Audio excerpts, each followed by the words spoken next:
부활의 주님과 동행하기 위해서 우리가 가져야 될 자세는 뭐냐라는, 그것은 약속을 기억하자는 것입니다.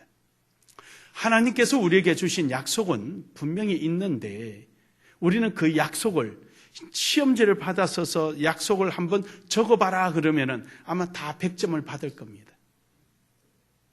그런데 이 약속을 믿지 못하고 이 약속대로 살아가지 못하고 내 생각에 사로잡혀서 살아갈 때가 많이 있다는 것입니다. 오늘 본문에 보니까 예수님의 직은 거리에서 예수님을 따라다니던 제자들이 그런 모습을 보였습니다. 우리가 흔히 말하는 12제자도 그랬고 그 외에 많은 예수님을 따르던 제자들이 예수님의 그 약속을 깃전으로 듣고 마는 것입니다.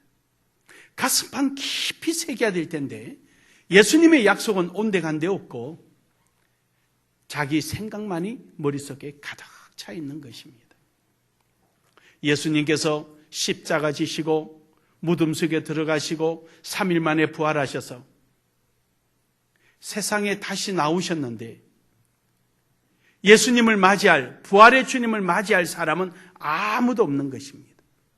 부활의 주님과 동행할 사람이 아무도 없는 것입니다. 예수님 혼자 엠마오로 내려가는 제자들과 함께 동행해 주고 계신 것입니다. 엠마오로 내려가던 두 제자가 예수님의 부활의 주님과 함께 발을 맞춰가는 것이 아니라 예수님이 맞춰주고 계신 것입니다. 이 얼마나 한심스러운 일입니까? 이들이 예수님의 부활의 약속을 믿고 있었더라면 이들은 엠마오로 내려가지 않고 실망에 쌓이지 아니하고 기대감과 부푼 가슴으로 예수님의 무덤 앞에서 지키고 있었을 것입니다. 그래서 가장 누구보다도 부활의 주님을 영접하고 주님이 가시는 곳이 어느 곳이든 함께 발걸음을 쫓아갔을 것입니다. 한데 오늘 본문 말씀에 엠마오로 내려가는 두 제자는 예수님의 이러한 약속을 까마득하게 잊어버리고 상심에 쌓여서 둘이서 주거니 받거니 실망에 자주 스킨 말을 하며 내려갑니다. 예수님께서 가만히 실망하고 내려가는 그들의 발걸음과 함께 하시면서 너희가 무슨 이야기하느냐 물으니까 당신이 예루살렘에 있었으면서 그간에 있은 일도 모르느냐. 우리는 메시아가 됐으면 좋을 만한 어느 한 선지자가 있었는데 그 선지자가 그냥 제사장과 사람들에 의해서 십자가에 못 박혀 죽었다. 그가 메시아가 됐으면 참 좋을 뻔했는데 그가 죽어버렸다. 그래서 우리가 실망해서 이제 집으로 내려가는 중이다라고 말합니다. 여러분, 여기서 참으로 재미있는 내용의 말이 나옵니다. 그들이 하는 말이 다름이 아니라 메시아가 되었으면 좋을 뻔했다는 것입니다. 예수님을 하나의 많은 선지자 중에 한 사람으로 봤는데 다른 선지자들보다는 좀 더 뛰어난 것 같고 다른 선지자보다는 좀 더 부드러운 것 같고 다른 선지자보다는 좀 뭔가가 색다른 것 같다라고 느낌을 받아서 이 사람이 차라리 우리에게 메시아가 좀 되어주었으면 좋을 뻔했다라는 이런 막연한 생각 속에 있었습니다. 그래서 그들은 이런 얘기를 예수님에게 소개를 하는 것입니다. 사랑하는 여러분, 예수님이 십자가에 못 박혀 죽으시면은요, 지금까지 있었던 선지자와 다를 바가 무엇입니까? 또 이방 신들과 다를 바가 무엇입니까? 예수님이 하나님이시고 예수님이 우리의 생명이 될 수 있었던 것은 바로 부활이라는 약속입니다. 모든 유명한 사람은 세월이란 시간 앞에 전부 다 무릎을 꿇고 세월이란 시간에 자물쇠에 채워져서 누구도 그 자물쇠를 풀고 나온 자가 아무도 없었습니다. 엘리야도, 엘리사도, 이사야도 세례 요한도, 에스겔도, 다니엘도, 심지어 그들이 그렇게 추종하는 모세마저도, 아브람마저도 죽은 다음에 부활한 자가 아무도 없었습니다. 그들은 많은 선지자 중에 한 사람으로 생각했습니다. 예수님은 선지자들 중에 한 사람이 아니라 오직 유일하신 한 분이신 우리의 하나님이십니다. 하나님이십니다. 예수님은 그들에게 이 답답한 소리를 하는 이들에게 그럽니다. 선지자의 글을 더디 믿는 자들아, 너무 답답해 하십니다. 유대인들은 모세오경이나 창세기, 출애굽기, 레위기, 민수기, 신명기 이 5권을 달달달달 외웁니다. 그리고 그 중에서도 이사야서, 에스겔서 많이 읽습니다. 그리고 시편은 거의 외우다시피 합니다.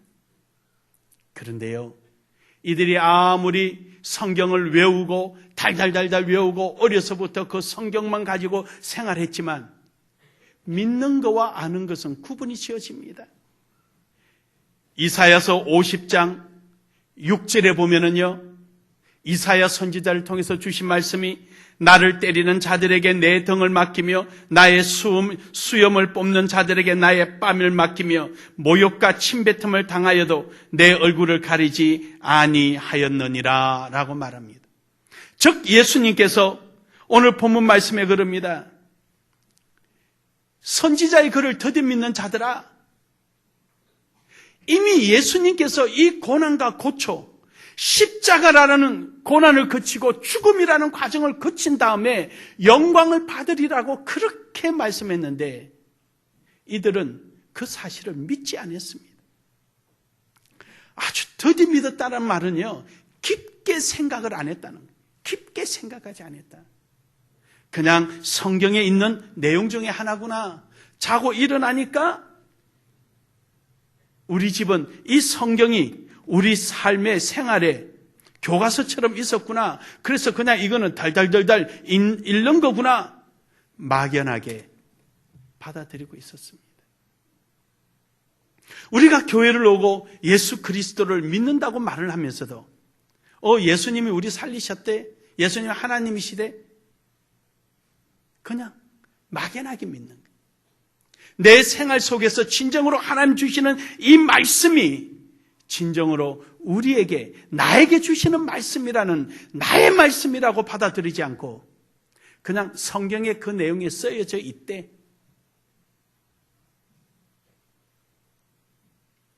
우리 그렇게 막연하게 관념적으로 생각하고 있는 것입니다. 뿐입니까? 이사야 53장 3절에 보면은 그는 멸시받아 사람들에게 버림받았으며 간고를 많이 겪으며 질고를 아는 자라. 마치 사람들이 그에게서 얼굴을 가리는 것 같이 멸시를 당하였고 우리도 그를 기여기지 아니하였도다. 선지자의 글에 따라 예수님의 제자들도 예수님을 버리고 귀하게 여기지 않고 찾지도 않고, 다른 사람이 죽으면 무덤에 장사 지내고 다시는 돌아보지 않고 정을 찌듯이 등을 돌리던 것처럼 예수님에게도 똑같이 자신들이 하고 있다는 사실을 깨닫지 못하고 있는 겁니다. 사랑하는 여러분, 오늘 여러분과 저는 우리의 생각을 버리고 하나님의 약속을 믿는 믿음이 있기를 주의 이름으로 축복합니다. 축복합니다. 예수님은 선지자의 글을 통하고 구약의 성경의 내용을 통하여서 우리에게 그렇게 말씀하시고 우리에게 그렇게 권면해 주고 계신 것입니다.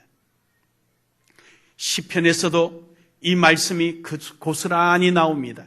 시편 22편 1절에 보면은 예수님이 십자가상에서 고백하신 것처럼 내 아버지여 내 아버지여 어찌 나를 버리시나이까. 예수님께서 십자가상에서 하나님을 부르시며 어찌 나를 버리시나이까 라고 그렇게 마지막으로 부르짖던 그 음성이 시편 22편 1절에도 그대로 그대로 고백되어지고 있습니다. 이런 시편을 달달달달 외우고 있으면서도 이들 제자는 예수님과 동행하기는커녕 예수님은 예수님대로 나는 나대로 생활을 하고 있었던 것입니다. 시편 22편 7절에서 13절에서도 보면은 나를 보는 자는 다 나를 비웃으며 입술을 비축거리며 머리를 흔들며 말하기를 그가 여호와께 의탁하니 구원하실 걸 그를 기뻐하시니 건지실 걸 하나이다 하고 예수님을 그렇게 조소거리로 만들고 예수님을 비방하고 침뱉고 했거든요. 이 모습을 제자들이 다 보았습니다. 그 제자들이 그 모습을 보면서 어찌 시편에 있는 22편 7절과 8절의 내용을 기억하지 못했을까요? 이유는 말씀은 말씀이고 나는 나다라고 살아오니까 그런 거예요. 말씀이 나를 주장해야 되는데, 말씀을 따라가야 되는데 말씀을 따라가는 것이 아니라 내 생각이 먼저 앞서는 거예요. 무엇이든지 내 생각을 앞서는 거예요. 여러분, 우리는 하나님의 약속을 믿고 나아가는 믿음의 삶이 되기를 주의 이름으로 축복합니다. 시편 22편 16절에 보면은요, 개들이 나를 애워쌌으며 악한 무리가 나를 둘러 내 수족을 찔렀나이다. 예수님이 십자가에 못 박히고 옆구리에 창이 찔리는 모습을 보고도 제자들은 시편 22편 16절이 기억나지 않았던 겁니다. 그들은 앉아있으면 시편을 엎조입니다. 그저 몸을 흔들어가며 시편을 외웁니다. 그런데 예수님이 십자가에 못 박히고 옆구리에 창에 찔리는 모습 보고도 22편의 16절이 기억나지 않는 것입니다. 심지어 시편 22편 18절은 뭐라 그럽니까? 우리 다 같이 읽겠습니다. 시작. 내 겉옷을 나누며 속옷을 제비 뽑나이다. 그대로 이루어지고 있잖아요. 예수님이 십자가상에서 벗겨진 그 옷을 네 깃을 찢어서 가져가고 속옷을 벗겨서 찢지 않고 서로 제비를 뽑고 있는데 그 모습을 보고도 예수님을 메시아로 보지 못하고 하나님으로 보지 못하고 이들은 예수님을 많은 선지자 중에 한 선지자로 보았던 것입니다. 사랑하는 여러분, 오늘 우리가 이런 모습으로 혹시 살고 있지는 않는지 우리 자신을 한번 돌아볼 필요성이 있습니다. 성경에 나타나는 하나님의 기적 같은 역사, 하나님의 능력은 저거는 예수 잘 믿는 사람의 이야기야. 저거는 성경에 있는 이야기야. 내하고는 관계없어. 그 말은 맞긴 맞는데, 맞아. 그렇게 믿긴 믿어야 되는데, 맞긴 맞는데, 나는 나대로, 내 생각대로, 내 방법대로 살아간다면은, 예수님이 부활한 오늘 이 현장 속에 예수님의 부활과 나는 누구냐는 것입니다. 예수님의 부활의 능력은 무엇이며 나의 삶은 무엇인가? 우리는 한번 질문해 봐야 된다는 거예요. 예수님의 부활이 진정으로 나의 부활이요, 예수님의 능력이 나의 능력이라면 오늘 여러분과 저는 하나님의 주신 이 약속의 말씀을 따라 우리는 부활의 주님을 함께 동행하는 신앙이 되어야 될 줄로 믿습니다. 이러한 삶이 여러분 속에 있기를 주의 이름으로 축복합니다. 축복합니다. 두 번째로는 하나님의 이 약속을 날마다 실천하며 생활하는 삶이 이루어져야 합니다. 베레아 교인들은 신사라 그랬습니다. 왜 신사입니까? 하나님의 말씀이 그대로 되나 상고해 보기 때문입니다. 그렇습니다. 하나님의 말씀이 내게 주어지면은 이 말씀대로 한번 살아보는 것입니다. 오늘 내게 주어진 이 말씀이 주일날 내려지는 말씀, 새벽마다 주시는 말씀, 수요일에 주시는 말씀, 하나님 말씀이 내게 주어질 때마다 딴 사람의 말씀이 아니라 바로 나의 말씀으로 받아들이고 그 말씀대로 한번 실천해보고 말씀대로 살아보는 것입니다. 그럴 때 비로소 그 말씀이 내 생활 속에서 역사되어지고 이루어지는 것입니다. 말씀과 나는 전혀 관계없는 생활, 말씀이 있는 자리와 내가 있는 자리가 전혀 다른 자리, 말씀은 성경 속에 있고 내 삶은 세상 속에 있다면 우리는 말씀의 능력의 주인공이 될 수가 없습니다.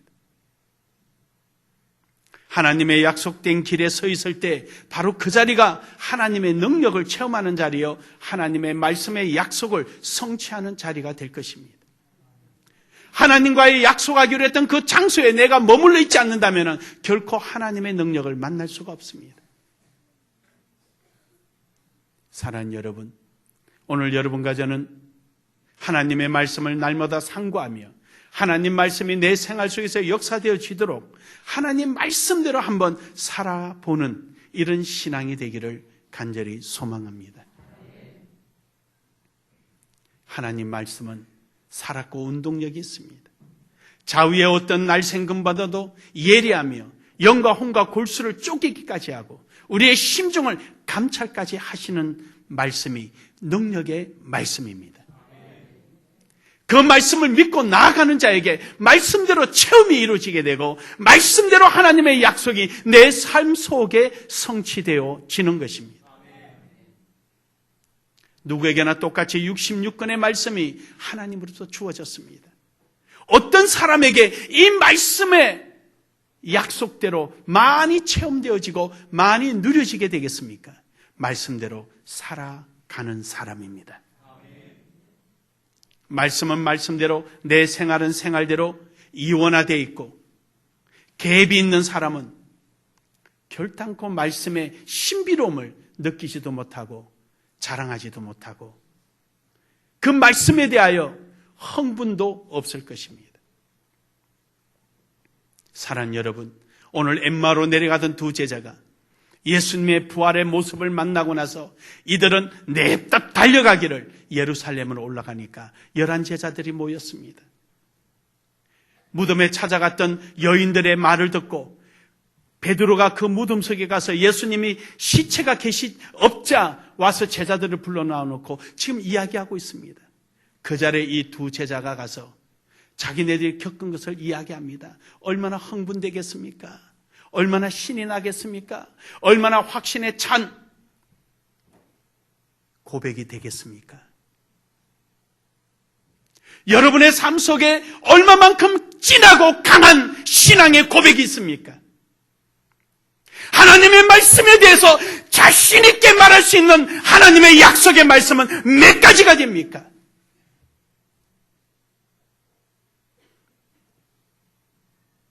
믿지 않는 자들에게, 신앙이 약한 자들에게 이래! 하나님의 말씀은 이래! 하나님의 약속은 반드시 이렇게 이루어지는 거야. 오늘 그 자리에서 다시 한번 일어서봐. 오늘 여러분의 발걸음을 말씀대로 한번 살아가봐. 내가 이 은혜를 입었고 내가 이처럼 하나님의 능력을 체험해서 하나님은 결코 시건치 아니하시며 하나님은 결코 우리를 버리지 아니하시는 분이야. 여러분이 진정으로 상대방의 여러분의 얼굴 속에 확신의 참 모습, 가슴 설레며 진정으로 하나님에 대한 깊이 있는 믿음에서 솟아나는 여러분의 고백을 들려줄 수 있는 내용이 몇 가지가 되십니까?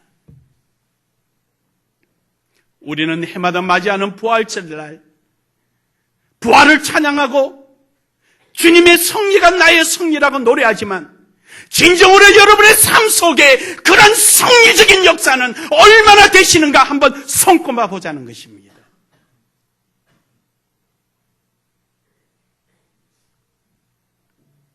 힘들고 어려울 때 원망하고 넘어지고 하나님의 말씀을 붙들고 일어서기보다 상대방을 핑계대고 이유대고 오늘도 주를 위하여 헌신하며 충성하며 나를 위하여 목숨까지도 아끼지 않고 주셨다라고 찬양을 하면서도 진정 나는 드리지 못하고 나를 희생하지 못하고 헌신하지 못하고 이런 모습이 있지는 않은지 우리 스스로 우리 자신을 돌아보자는 것입니다. 저는 해마다 맞이하는 부활절을 보면서 항상 내 마음속에 쓸쓸함이 있었습니다. 과연 이 부활의 영광을 얼마만큼 누리고 살아가고 있는가? 얼마만큼 이 부활에 대한 체험을 하고 있는가? 해마다 맞이하는 이 부활절을 돌아보면서 지난 1년 동안 작년도의 부활절부터 오늘의 부활절까지 부활의 그 희열은, 부활의 승리감은 얼마나 내가 느끼며 살아왔는가? 우리 스스로 한번 돌아보고는 있는가? 우린 생각해 보는 것입니다. 사랑하는 여러분, 오늘도 하나님의 약속을 순종하며 여러분의 삶 속에 말씀대로 쫓아가는 아름다운 삶이 되기를 주의 이름으로 축복합니다. 마지막으로 말씀대로 살아가는 것은 오늘 여러분이 앉아있는 그 자리에서부터 출발합니다. 멀리 있지 않습니다. 오늘 여러분의 생활하는 생활의 자리, 여러분이 받아있는 직분의 자리, 오늘 여러분이 해야 할 바로 그 자리가 시작의 자리입니다. 내가 어디서부터 신앙이 떨어졌는지 다시 한 번 더 생각해보고 그 자리에서부터 다시 시작하라고 하나님은 말씀하십니다. 어디서 떨어졌나 한번 생각해보자는 거예요. 처음에 그렇게 주님의 부활에 대한 감격하고 십자가에 대해서 그렇게 죄스럽게 느끼지던 그 마음이 언제부터 이렇게 무디지고 언제부터 이렇게 내 마음속에서 사라졌는지 우리 한번 생각해 보자는 겁니다. 예수 믿고 세례받고 집사란 호칭을 불러주는 그 순간 집사 소리가 그렇게 가슴에 넘쳐오르고 기쁘고 한편으로는 죄송스럽고 집사라는 소리만 나오면 혹여 나를 부른 줄 알고 얼른 고개를 뒤로 돌리고 집사라고 부르는 쪽을 향하여 응시하던 그렇게 희열을 느끼고 가슴 설레이던 나는 어디 갔는가 우리 한번 생각해 볼 필요성이 있지 않느냐는 것입니다.